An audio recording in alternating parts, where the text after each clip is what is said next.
Yung sisig ko, dati, pares lang sisig na nakikita mo sa restaurant, kanto, pampulutan. Ganun ang ginagawa kong sisig noon. Tapos, tumaas ang presyo ng mga baboy, mga karne, mga sangkap. Nag-isip ako ng bagong sisig na matatawag na kakaiba naman, na walang atay, walang utak, pero may sibuyas, may sili, may kalamansi. Kaya ito bago, nilagyan ko na ngayon ng chicharong bulaklak.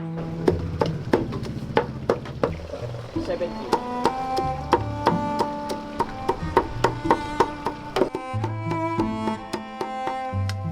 Yan ang kakaiba.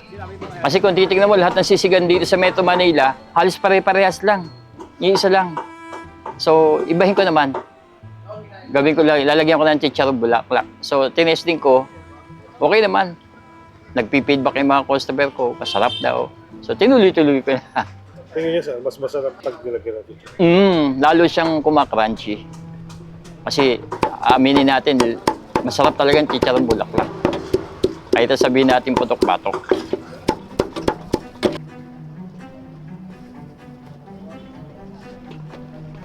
Wala pang pandemic, tsaka wala pang vlogger.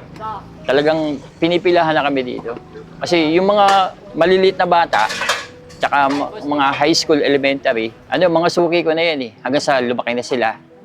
Uy, si Manong tinda. Kilala nila ako. Punta tayo ulit. Tapos sabi-sabi sa mga kaklase, yun, lumawak yung network ko. Tapos yung mga rider, yun, tuloy-tuloy lang. Ngayon sir, nakakailangan. Ngayon, marami na. Umaabot na kami ngayon dito ng 50 kilos. Oo. Ubos. Minsan kulang pa. Pero hindi nakakayanin ng 60 o 70 dahil nakakapagod.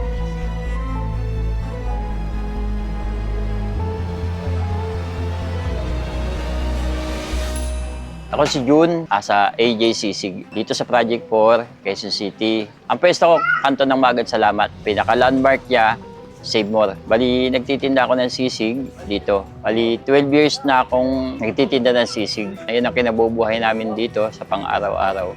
So sa 12 years na yon, ito pa rin, tuloy-tuloy pa rin yung bentahan.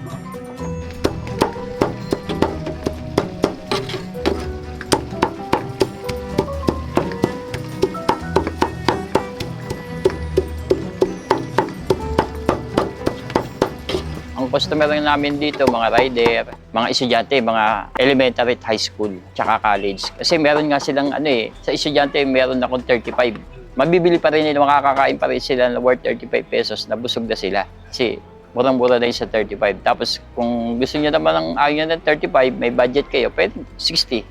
Pero halos kadalasan dito, 35.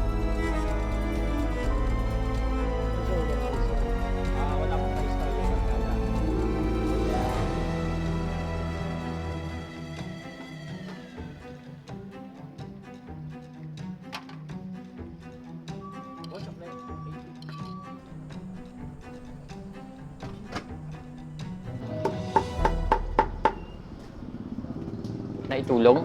Malaki. Kasi halos diyan ko na napagtapos yung mga anak ko eh. Lahat sila. 3 sila nakapagtapos na. Tapos yung pang araw-araw namin gastusin, yan yung kinukuha. Mahalaga doon nakapagtapos sila. Na diyan ko lang sila, wala akong ibang inasahan kundi yung pagtitinda ko lang sa sisig. Yun lang.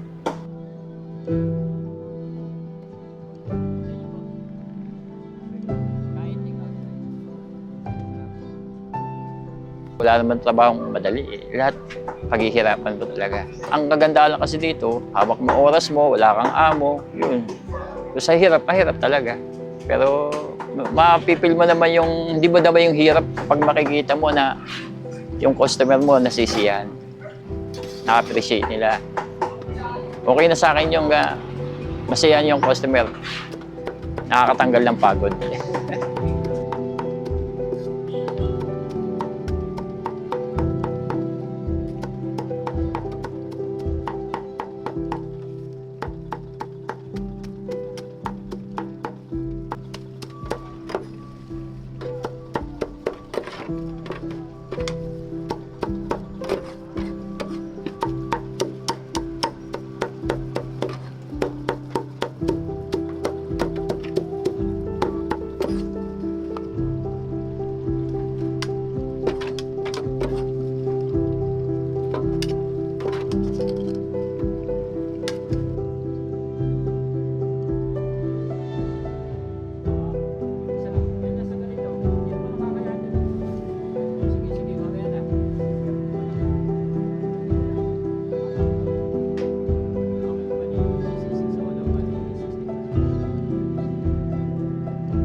Sa mga nakakilala sa akin dito sa Project 4, alam niyo naman dito, invite ko kayo, kumain kayo dito sa akin sa munting kainan ko dito sa ilalim ng puno. Magad salamat, Corte del Legazpi. Ang pinaka-landmark, ano lang, Save More, Pete Watson.